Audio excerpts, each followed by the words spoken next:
Rasul telah memasuki Masjidil Haram dan beliau memulainya dengan bertawaf sebelum sholat. Beliau melakukan tawaf 7 putaran dengan mengendarai untanya dan para sahabat mengikuti. Kalau begitu, ayo kita bergabung dengan mereka.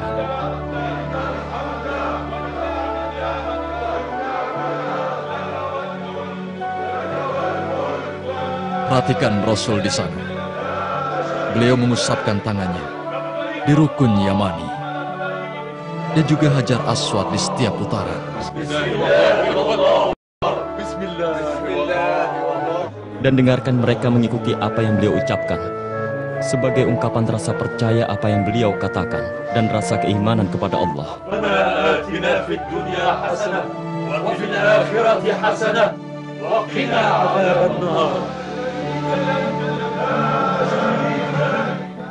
Beliau telah menyelesaikan tawafnya, lalu berdiri di makam kakeknya Ibrahim, bapaknya para nabi. Setelah itu, sholat di sana 2 rakaat. Di rakaat pertama setelah membaca Al-Fatihah, Qul ya ayyuhal kafirun.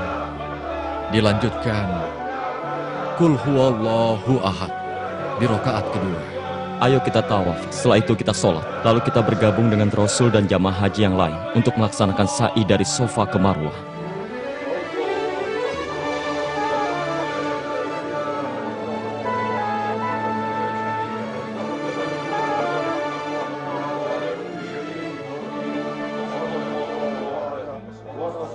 Jelaskan kepadaku, Bu, mengapa Rasul berlari-lari dan berlari dari Bukit Sofa ke Bukit Marwah, lalu kita mengikutinya? Ampuni dan kasihanilah aku ya Allah. Engkaulah yang maha perkasa dan termulia. Ya Tuhanku, ampunilah dan kasihanilah diriku. Melakukan ritual sa'i dari Bukit Sofa ke Marwah untuk mengenang berlari kecilnya Hajar, istri dari Nabi Ibrahim alaihissalam, ketika beliau mencari air untuk bayinya yang bernama Ismail. Oh begitu, sekarang aku mengerti. Aku pernah mendengar seluruh kisah itu.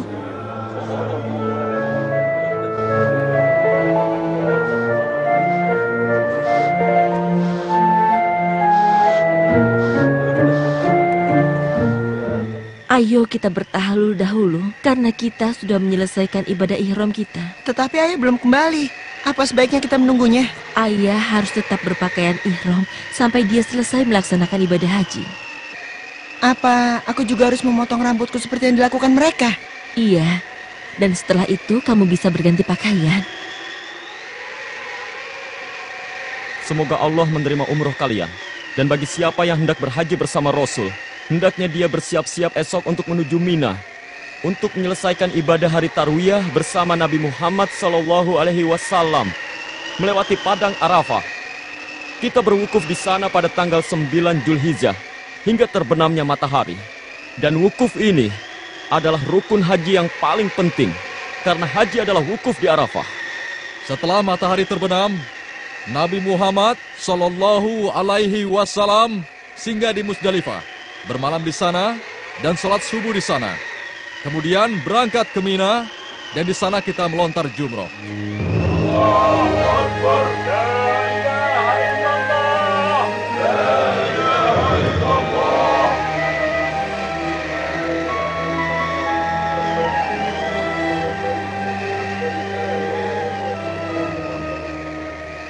Waktu terus berjalan, sementara Rasul masih berwukuf di Arafah. Beliau menghadap ke kiblat dan berdoa kepada Tuhannya, tidak bercakap-cakap dengan yang lain.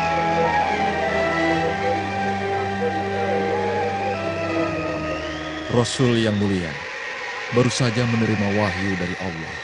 Apa bunyi firman itu? Bismillahirrahmanirrahim. حرمت عليكم الميتة والدم ولحم الخنزير وما أهل لغير الله به والمنخنقة والموقوذة والمتردية والنطيحة وما أكل السبع إلا ما ذكيتم وما ذبح على النصب وأن تستقسموا بالأزلام ذلكم فسق. اليوم يئس الذين كفروا من دينكم فلا تخشوهم واخشون اليوم أكملت لكم دينكم وأتممت عليكم نعمتي ورضيت لكم الإسلام دينا فمن اضطر في مخمصة غير متجانف لإثم فإن الله غفور رحيم. صدق الله العظيم.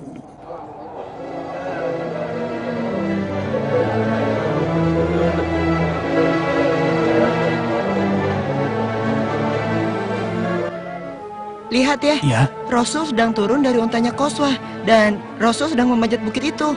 itu memang benar anakku. Sesungguhnya beliau hendak menyampaikan khutbahnya kepada kaum muslimin. Ayo kita ke sana. Kita harus mencari tempat untuk mendengarkan khutbah beliau. Ayo istriku, kita jangan sampai ketinggalan. Wahai kaum muslimin, ayo berkumpullah untuk mendengarkan khutbah Nabi Sallallahu Alaihi Wasallam.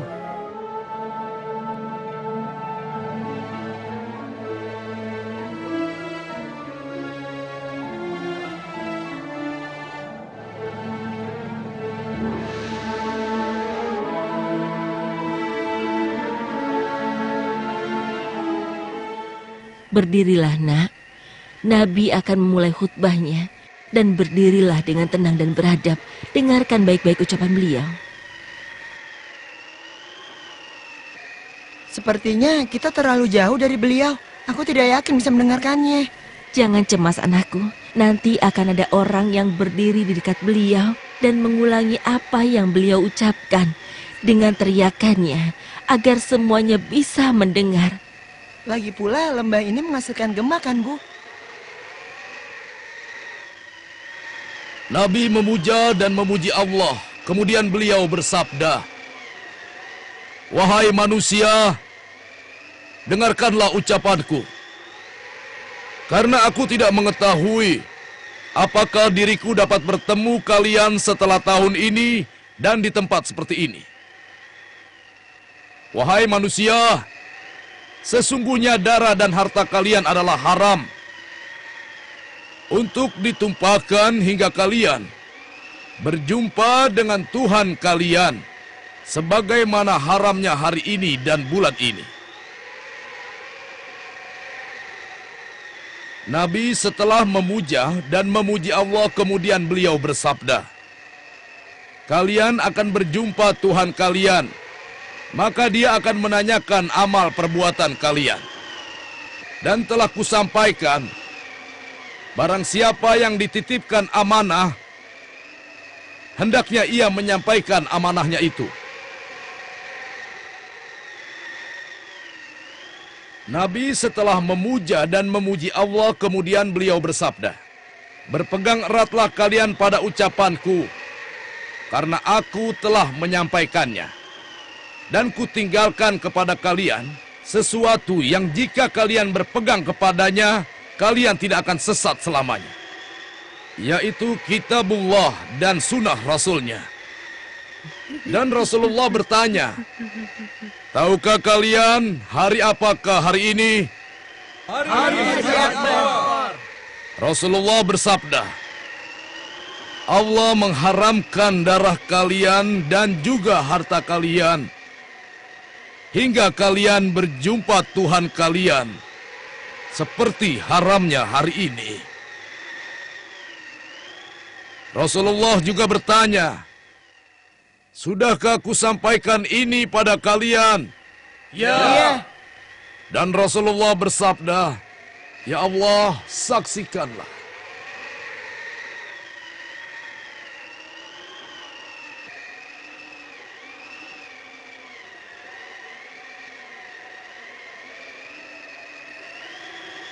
Ibu, Ayah, betapa besar pengaruh khutbah Rasul pada kalian ya. As-Siddiq menangis dan mengatakan bahwa dirinya merasakan risalah Nabi sudah selesai dan hari-harinya semakin dekat. Demi Allah, inilah hujatul Islam yang mana Allah sempurnakan saat itu agamanya. Dan juga Hujatul Balag, yang mana saat itu Nabi menyempurnakan tablignya kepada manusia seperti yang Tuhan perintahkan padanya. Rasulullah Shallallahu Alaihi Wasallam mengizinkan mereka yang lemah fisiknya, laki-laki atau perempuan, untuk berangkat ke Mina lebih dulu. dan melontar jumroh sebelum fajar tiba untuk menghindari desak-desakan.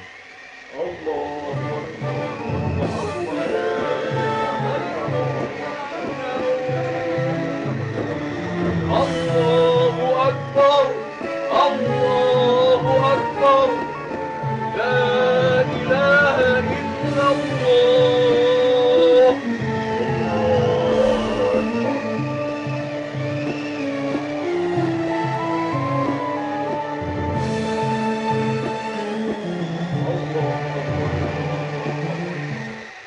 Rasulullah bersabda, "Ambillah dariku tata cara ibadah kalian.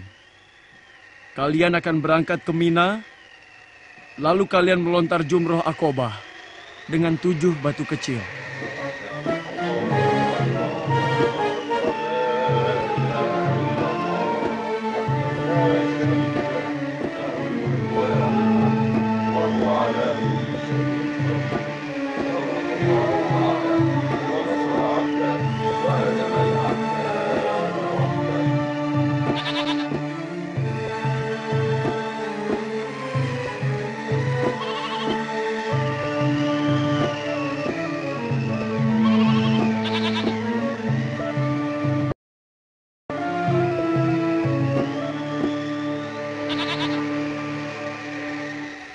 Semoga menjadi haji yang mabrur dengan izin Allah. Jauhkan domba ini agar dia tidak menyaksikan temannya disembelih.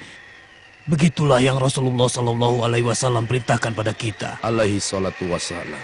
Anda benar penyembelih hewan. Memang demikianlah cara Rasulullah mengorbankan hewannya, yang terdiri dari 100 ekor unta, menyembelih 63 unta, sebagai ganti 63 tahun kehidupan beliau. Dan Ali bin Abi Thalib menyembelih sisanya. Sekarang ambillah upah Anda sebagaimana Rasulullah ajarkan. Dan bila dengan ini diriku menafkahi Anda, maka kuniatkan karena Allah. Rasul memerintahkan pada kalian semua untuk berangkat ke Baitullah dan melakukan tawaf ifadah, lalu kembali ke Mina. Setelah itu menginap 2 atau 3 malam dan melontar 3 tempat jumroh.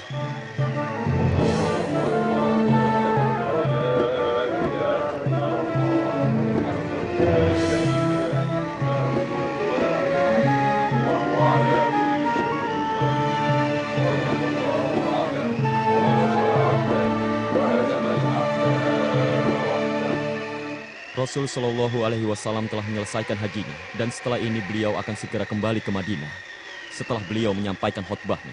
Khotbahnya benar-benar telah memenuhi pendengaran dan juga sanubari kita dan menyinari kita dengan cahaya. Ada apa gerangan? Sehingga beliau mengulangnya, khususnya tentang syariat. Beliau ingatkan kita dan hendak tempatkan kita di jalan yang lurus. Beliau tidak meninggalkan sesuatu, kecuali telah beliau ingatkan kita dalam khutbahnya. Dimulai dari menjaga amanah sampai mengharamkan riba. Dan juga menumpahkan darah serta merampas harta benda. Juga mengharamkan menuntut balas dan membunuh. Dan bulan yang diharamkan berperang. Menekankan tentang hak yang sama di kalangan kaum muslimin dan melarang perpecahan di antara mereka. Beliau juga mewasiatkan agar berbuat baik pada wanita. Kenapa beliau mengatakan kepada kita, barangkali diriku tidak akan bertemu dengan kalian setelah tahun ini, tepat pada hari ini, dan juga bulan ini. Maha suci Allah, bukankah termasuk rukun iman mengimani hal yang gaib? Tidak ada cara lain kecuali kita mengucapkan salam perpisahan kepada beliau. Kalau kita meninggal tahun ini, haji ini disebut haji wada. Apa yang dikhawatirkan kaum muslimin benar-benar terjadi. Tidak lama kemudian Rasulullah Shallallahu Alaihi Wasallam wafat, dan peristiwa haji itu disebut dengan haji wada. Dan khutbah beliau pada waktu itu disebut khutbah wada. Bismillahirrahmanirrahim. Laqad ja'akum rasulun min anfusikum azizun 'alaihi ma 'anittum harisun 'alaikum bil mu'minina raufur rahim.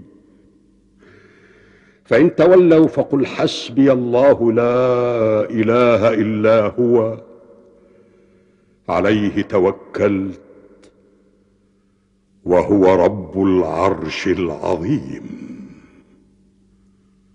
صدق الله العظيم.